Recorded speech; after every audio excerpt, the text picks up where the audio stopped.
Est-il possible que mon ex me teste à travers sa communication, son comportement? Est-on dans l'évaluation de ce que je dis et de ce que je fais? Est-ce que tout ce que je peux dire sera retenu contre moi? La grande question qui vous triture les neurones sera vite répondue, hein, comme on dit, juste après le générique.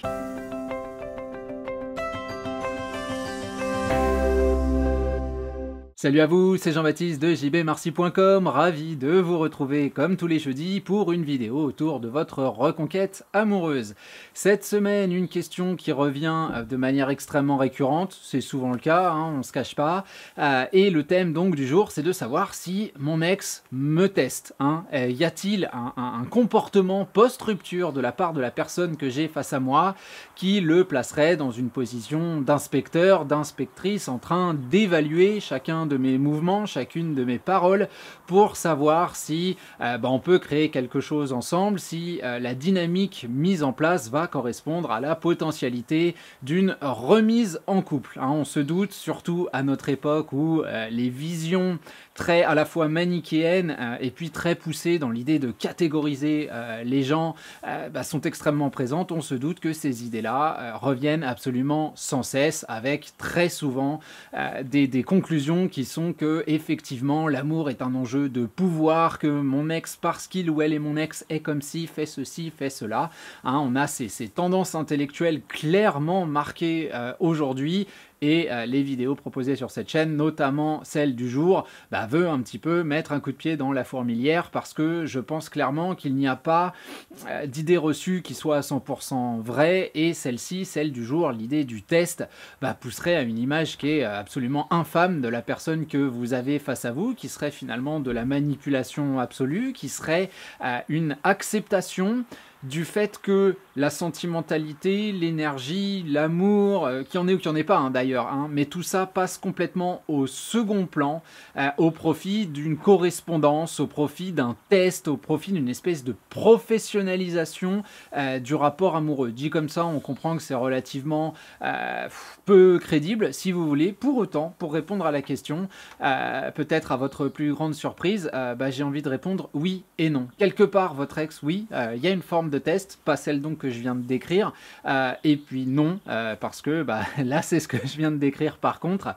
parce que ça n'a aucun sens. Et donc on va séparer cette vidéo en deux parties. Je vais commencer par le oui. Donc effectivement, il faut rappeler ce qu'est une rupture amoureuse. C'est un traumatisme, c'est un constat d'échec pour la personne que vous êtes et la personne que vous avez face à vous, et il n'y a pas beaucoup d'êtres humains doués de raison, capables de réfléchir, qui regardent un échec en se disant c'était génial, je vais refaire la même chose, dis donc, comme ça, bim, je vais bien me planter dans le mur, ça va être cool. Non, derrière un échec, on remet sa capacité à faire les choses, à réaliser les choses et à obtenir donc le succès en question.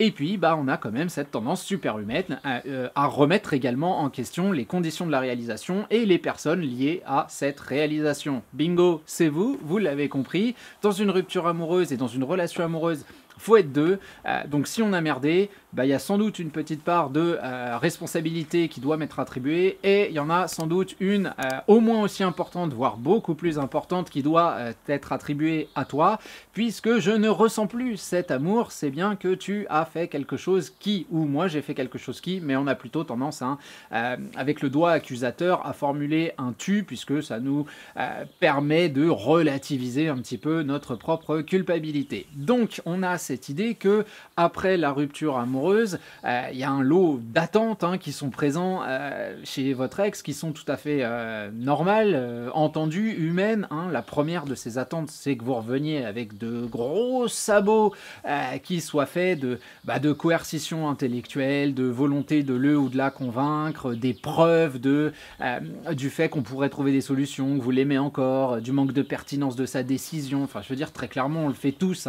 ça ronce, ça casse, le premier des réflexes, c'est de refaire le cours de cette relation et de se dire ouais mais non, là ça colle pas, et en plus sur le fond de cette promesse d'éternité. Attends, on était ensemble depuis tant d'années, c'est pas parce qu'il y a un hic qu'on doit pas être capable d'en parler, même parfois des choses qui peuvent sembler de l'extérieur dramatiques, comme la rencontre de quelqu'un d'autre, un accident ou je ne sais quoi.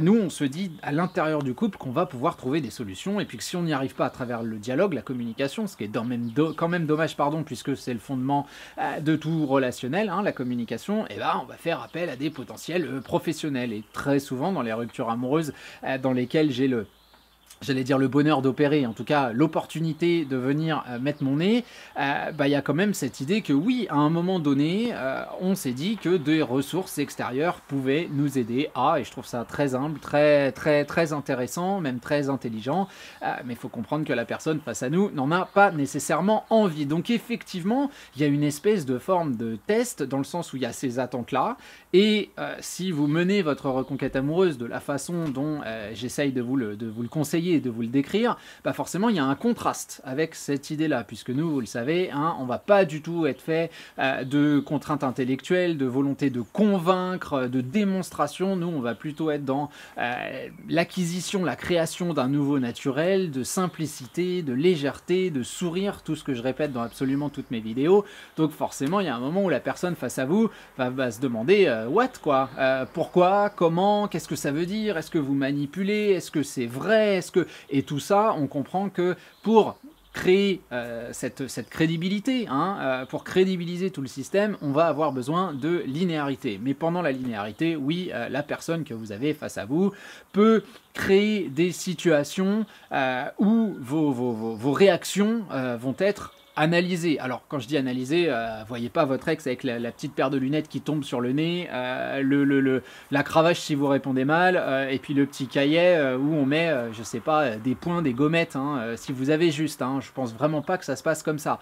Mais dans l'échange qui va se créer, oui, il y a des moments où on va être choqué positivement, négativement, se poser des questions de ce que ça signifie, pourquoi vous êtes comme ci, pourquoi vous êtes comme ça. C'est dans ces cadres-là d'ailleurs qu'on voit souvent des réaffirmations de pacte, qu'elles soit provoquée par ce que vous faites ou non, hein, d'ailleurs, votre ex qui peut avoir une très très bonne communication, et puis qui va avec vous, hein, et même vous voir en rendez-vous, etc. Et puis du jour au lendemain, vous lancez un je ne sais pas ce que tu attends de moi, mais je ne peux rien te promettre, alors qu'il n'était pas du tout question, dans la verbalisation en tout cas, de se remettre ensemble ou quoi que ce soit. Donc on comprend que oui, effectivement, il y a une réflexion autour de ce que vous dites, de ce que vous faites. Alors ça fait pas de vous le centre du monde, et c'est pas son unique réflexion, hein, c'est probablement loin d'être quelque chose de majeur, de prépondérant dans les réflexions de la personne que vous avez face à vous.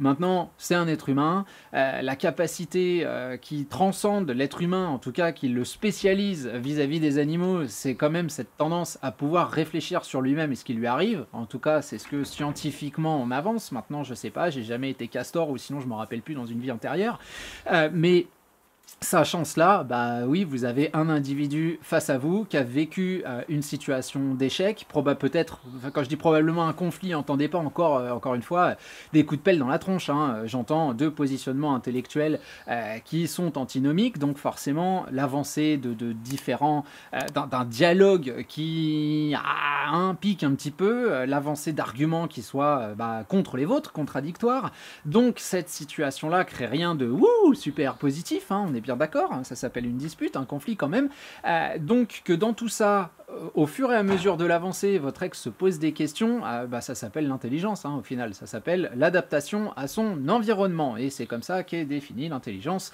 dans le petit Larousse. Je dis ça, je n'ai pas vérifié, mais il me semble que la capacité d'adaptation est l'une des définitions majeures des dictionnaires et encyclopédies. Donc on a face à nous quelqu'un d'intelligent. Maintenant, c'est en fait la notion de test, évidemment, ce mot-là, il tire un peu sur les poils du nez, hein, moi il me fait éternuer en tout cas, et dans le sens où ce vocabulaire ferait référence au fait que tout cela est entièrement conscient. Et moi, là, j'y crois pas une seconde. Il y a peut-être, éventuellement, un moment où on va vous dire un truc, on va vous piquer une petite connerie, un petit tacle, des fois au niveau de la gorge, faut bien être honnête, pour un peu voir ce que vous allez dire, mais je pense pas que votre ex, dans son comportement quotidien, se dise alors là, je vais te construire un truc, pas piquer des hannetons, je vais faire semblant que, je vais appeler machin, qui va dire un truc que bidule, et on va vous le dire à vous, et après comme ça, moi, je vais avoir une webcam que j'ai installée, reliée à un serveur qui va me permettre de tout enregistrer. Ah non, enfin je veux dire, à un moment, la personne face à vous a complètement autre chose à faire, complètement d'autres idées sur lesquelles se focaliser, et puis bah, encore une fois, ça ferait de vous la chose la plus importante de son quotidien. Non, je pense qu'il se passe des choses, vous êtes en évolution, vous êtes dans la construction d'un nouveau système de communication, d'un nouveau, j'allais dire système de valeurs, pas les valeurs intrinsèques si vous voulez, hein, pas le respect et ce genre de choses, mais ce que vous proposez reste relativement différent des attentes qui pèsent sur quelqu'un qui vient de vivre une rupture amoureuse. Donc forcément, il y a des interrogations. Maintenant, je crois pas qu'on vous tente des pièges hein, avec un feuillage dessus et en dessous des pics de 3 mètres de haut qui vont vous transpercer le corps. J'ai des images à chaque fois, c'est gore, hein, je suis désolé. Mais vous voyez le truc, quoi. Hein, il n'y a pas de piège à loup sous votre lit. Hein. Moi, j'y crois absolument pas à ce genre de choses. Du coup, me teste. Bah, j'ai envie de dire très vulgairement, vous allez me dire ça contredit un peu ce que j'ai dit avant, non, je trouve pas que votre ex n'est pas assez intelligent pour faire ça. Dans le sens intelligent, j'entends adapté à cette situation qui voudrait qu'on vous manipule, qu'on triche, qu'on mente, et tout ça pourquoi ?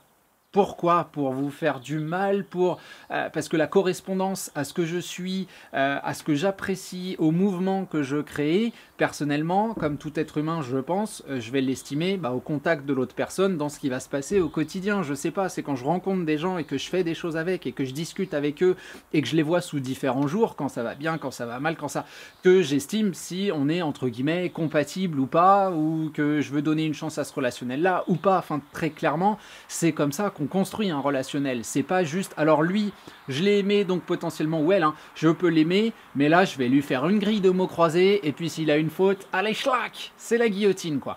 Non, personnellement, je n'y crois absolument pas. Alors évidemment, j'ai toujours ce genre de retour, de commentaires qui me dit « Oui, mais il existe des êtres machiavéliques, des méga-brains qui sont là. » Oui, bah oui, il y a toujours des manipulateurs, des méchants, tout ce que vous voulez, mais c'est vraiment pas la théorie sur laquelle moi je mise tout mon argent d'entrée de jeu, quoi. Voilà, moi rentrer au casino et dire c'est le 7 noir et mettre ma paye dessus... Je trouve que le risque, il en vaut pas la chandelle, le jeu.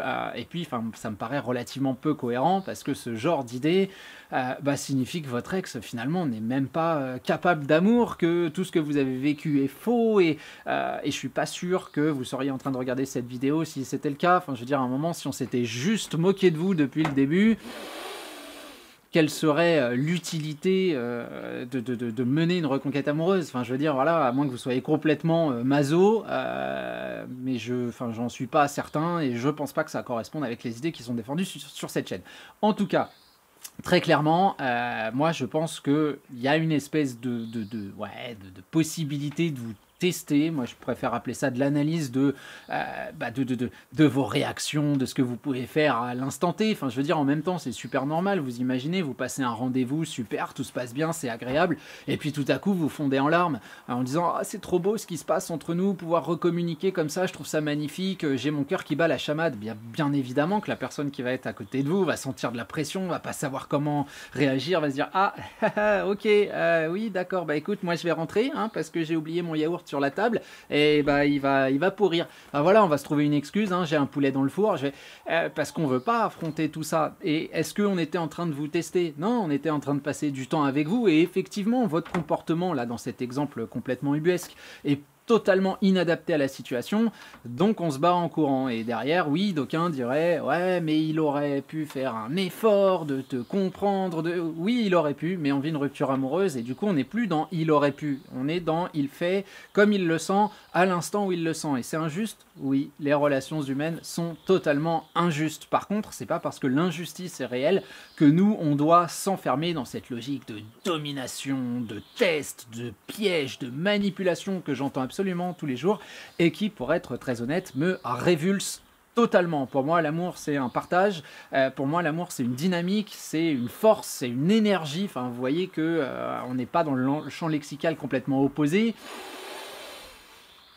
Mais on n'est pas à Miami, quoi. Hein. On pourrait presque s'opposer effectivement sur le champ de bataille. Hein. Donc voilà. Hein. Moi, l'idée de test, je la trouve saugrenue. Je la trouve bien que, enfin, en tout cas, si elle existe, très clairement, ma réponse c'est que je ne pense absolument pas qu'elle soit consciente à 100%. Par contre, derrière, oui, effectivement, votre changement, votre évolution, votre communication, le plaisir de se revoir, bah, ça doit être linéaire, ça doit se construire dans le temps, hein, parce que bah, on veut croire quelque part que tout ce que vous faites, bah, vous aussi, on peut se demander si c'est pas de la manipulation, pardon. Donc effectivement, on veut le voir de manière récurrente, on veut même plus avoir à se poser la question. Et c'est quand on se pose plus la question que les choses peuvent avancer. Mais combien de temps ça prend? Bah, ça dépend de vous, ça dépend de votre ex, ça dépend du contexte, ça dépend de l'environnement, ça dépend de ce que vous créez, ça dépend de la manière dont vous voyez, ça dépend de dizaines et de dizaines de choses. Donc ce qui est sûr, c'est que cette question-là, bah, à mon sens, elle casse pas 3 pattes à un panard, hein, oula, on la refait celle-là, elle casse pas 3 pattes à un canard, voilà, c'est mieux si je parle moins vite, elle sert à rien, quoi, grosso modo. Nous, on va préférer se demander comment avancer et comment construire dans cette linéarité, bien évidemment, et c'est finalement le fin mot de l'histoire, hein, c'est que tout ce dont on a besoin, testé ou pas, bah, j'ai envie de dire, c'est d'être le plus inattaquable possible, hein, d'avoir toujours cette même ligne de conduite qui fait de nous quelqu'un qui n'a plus besoin de la défendre, cette ligne de conduite, n'a plus besoin de faire semblant d'avoir cette ligne de conduite, qui fait quelqu'un de nous qui la respecte plutôt, de manière 100% naturelle, sans y réfléchir, parce que bah, l'amour, et je reviens aussi là-dessus, bah c'est quand même une recherche de simplicité. Enfin, en tout cas, moi, c'est comme ça que je le définis, hein. Personne ne veut une relation à travers laquelle on se prend la tête. Donc l'idée de test, bah forcément, elle disparaît. Si jamais elle a existé à un moment ou un autre, elle disparaît à travers le naturel, à travers la répétition des efforts, ce fameux marathon qu'on continue de courir jour après jour. Voilà, j'espère que bah, ça éclaircit un petit peu ce qu'on peut penser à ce sujet-là, qu'on va complètement laisser de côté, comme souvent, hein, les grands questionnements, les grandes idées reçues qu'il y a autour de la reconquête amoureuse. Pour moi, c'est très souvent de la flûte qui sert pas à grand chose, et puis bah, j'ai aussi envie de vous aider à casser toutes ces images qui sont tellement présentes dans la relation homme-femme qui bah, pour moi date de la préhistoire, quoi. Enfin, je veux dire, il y a un moment, faut aussi évoluer avec son temps. Comme je vous le disais, j'espère que le débat apporte quelque chose. Comme d'habitude, vous avez les commentaires sous cette vidéo. Vous n'hésitez pas à liker, à appuyer sur la petite cloche pour recevoir les notifications. Et puis moi, bah, je vais vous abandonner là, continuer le boulot, et on se retrouve dès jeudi prochain pour une prochaine vidéo. Salut à vous!